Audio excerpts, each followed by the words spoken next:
Ηρακλής είναι τιμωρημένοι, δεν είχαν δικαίωμα συμμετοχή στο σημερινό παιχνίδι. Για τον Μπαρτολίνη να... Άρτσε. Ο Άρτσε προσπαθεί να φέρει την μπάλα μπροστά του χωρίς να τα καταφέρει. Η Βέρεια που συνεχίζει το δικό της τέμπο. Από την ώρα που άρχισε το παιχνίδι περισσότερο ανεβάζει τα 9. Στο γήπεδο της έχει Σαραμαντάς λάθος, αβίαστο, παίρνει ο Άρτσε, τον κυνηγάει ο Στάμου, του κάνει φάουλ.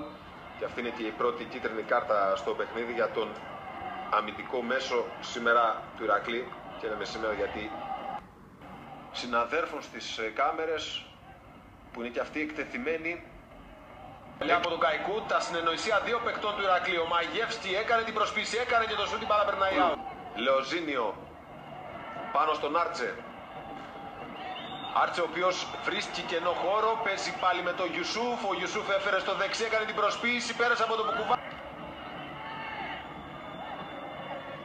Άρτσε, πολύ καλό παιχνίδι από τον Μεξικανό, με ωραίες κινήσεις, ωραίες τοποθετήσεις στο τερένο. Η πίεση της Βέρειας απέναντι σε μια άμυνα του Ηρακλή που δεν μπορεί να κρατήσει την μπάλα σε συνεργασίες. Μία ακόμη προσπάθεια από τον Άρτσε, ο Χουάντε, μπάλα που στρώνεται στον Ανάκογλου. Ο Άρτσε, σούτ, οι κόντρες, πάλι κόρνερ.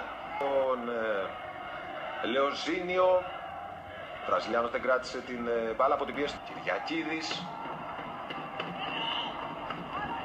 Κινήσεις από τον Άρτσε, ο Στάμου, παρεπτόντως ο Στάμου είναι ο μόνος. Και αυτός είναι ο Ανάκογλου. Άρτσε.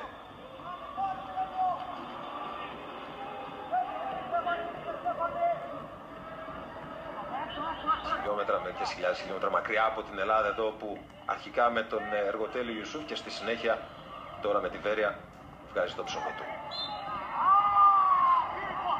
Άρτσε παίρνει το φάουλ. Στον αέρα ο Βέλιος πήρε την κεφαλιά αλλά δεν υπάρχει κανείς συμπαίκτης του εκεί. Πιέζει μετά τον Άρτσε, κρατάει ο Άρτσε την μπάλα, πέρασε και από Κυριακή. Γιαμπάρης με πιο γρήγορο τον Άρτσε. Με πιο χαμηλό κέντρο βάρους, πέρασε από τον υψηλόσωμο κεντρικό αμυντικό του Ηρακλή. Ο Μεξικανός παίζει με τον Μαγεύσκι.